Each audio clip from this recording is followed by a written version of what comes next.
जब पूरी दुनिया के केंद्रीय बैंक अपने खजाने में सोना जोड़ रहे हैं, तब एक देश ऐसा है जो लगातार अपना सोना बेच रहा है, और वो देश है रूस। रूस के गोल्ड रिजर्व में लगातार छठे महीने गिरावट दर्ज की गई है। हालात ये हो गए हैं कि उसके सोने के भंडार की कुल कीमत 300 अरब डॉलर के नीचे चली गई है। अब सवाल ये कि आखिर रूस ऐसा कर क्यों रहा है? क्या उसके पास पैसों की कमी हो गई है? क्या यूक्रेन युद्ध के कारण है? और क्या है दुनिया के गोल्ड मार्केट पर इसका असर पड़ सकता है? आज सोना चांदी के इस खास शो में हम आपको रूस के इस गोल्ड गेम के बारे में बताएंगे। साथ ही जानेंगे कि रूस के इस कदम से पूरी दुनिया पर क्या असर पड़ सकता है, और खास तौर पर भारत पर। नमस्कार, मैं हूं सौरभ दीक्षित और आप देख रहे हैं बिस्तक।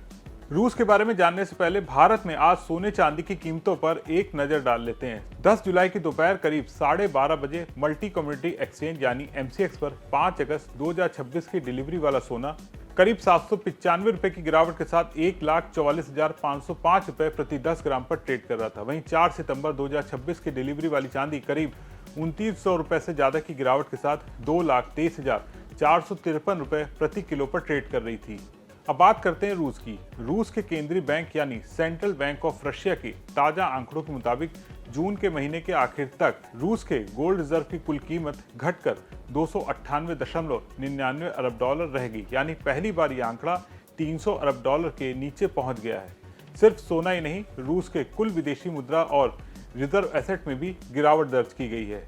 मई के अंत तक रूस के कुल आधिकारिक रिजर्व 747.4 अरब डॉलर थे, लेकिन जून के अंत तक ये घटकर 720.4 अरब डॉलर रह गए। हालांकि विदेशी मुद्रा भंडार में ज्यादा बदलाव नहीं हुआ है। मई महीने में ये 392.3 अरब डॉलर था, जो जून के अंत तक 392.4 अरब डॉलर हो गया। यानी विदेशी मुद्रा भंडार लगभग स्थिर रहा, लेकिन सोने का भंडार लगातार घटता गया। और अब सबसे बड़ी बात, ये लगातार छठा महीना है जब रूस के गोल्ड रिजर्व में कमी आई है, और ये गिरावट कोई छोटी मोटी नहीं है। इस साल की शुरुआत में रूस के केंद्रीय बैंक ने करीब 9 लाख औंस सोना अपने रिजर्व से कम कर दिया है। यानी सिर्फ एक महीने में करीब 2 लाख औंस सोना कम हुआ है। अगर टन में बात करें तो जनवरी से अप्रैल के बीच रूस के गोल्ड रिजर्व में करीब 27.9 टन की कमी आई है। इस साल 2002 के बाद सबसे बड़ी गिरावट मानी जा रही है। अब सवाल ये कि आखिर रूस अपना सोना बेच क्यों रहा है? एक्सपर्ट का कहना है इसके पीछे सबसे बड़ी वजह है सरकारी खर्च और बजट घाटा। रूस इस वक्त यूक्रेन युद्ध पर भारी खर्च कर रहा है। इसके अलावा पश्चिमी देशों के आर्थिक प्रतिबंधों का असर भी उसकी अर्थव्यवस्था पर सीधे सीधे पड़ रहा है।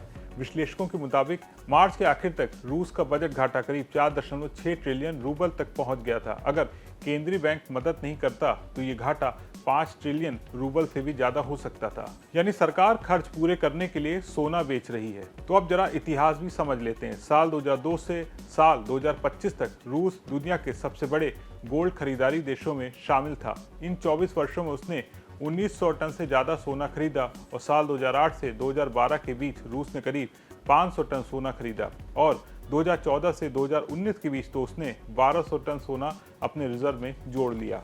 यानी रूस लगातार अपना खजाना मजबूत कर रहा था। लेकिन साल 2022 में यूक्रेन युद्ध शुरू होने के बाद तस्वीर बदल गई।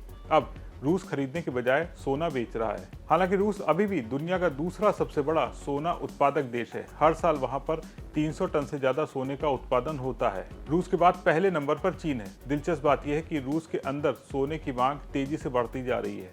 रूस के लोग अपनी बचत को सुरक्षित रखने के लिए बड़ी मात्रा में सोना खरीद रहे हैं। साल 2024 में रूस के लोगों ने करीब 75.6 टन सोना खरीदा था। ये रूस के कुल सालाना उत्पादन का लगभग 25% है। यानी कि 1/4 सोना सिर्फ घरेलू ग्राहकों ने ही खरीद लिया। तो कुल मिलाकर अगर युद्ध जारी रहा और अगर बजट घाटा कम नहीं हुआ, तो रूस को आने वाले महीनों में भी अपने रिजर्व से सोना बेचना पड़ सकता है। जहां चीन, भारत और कई दूसरे देश अपने गोल्ड रिजर्व बढ़ा रहे हैं, वहीं रूस लगातार अपना सोना बेच रहा है। इसके पीछे सबसे बड़ी वजह है यूक्रेन युद्ध का बढ़ता खर्च, बजट घाटा, विदेशी मुद्रा की जरूरत और पश्चिमी देशों के प्रतिबंधों का दबाव। यानी रूस के लिए सोना अब सिर्फ सुरक्षित संपत्ति नहीं है, बल्कि मुश्किल वक्त में खर्च चलाने का एक बड़ा सहारा बन गया है। रूस की ताबड़तोड़ सोने की बिकवाली पर आपका क्या सोचना है? कमेंट करके जरूर बताएं और बने रहें बिस्तक के साथ।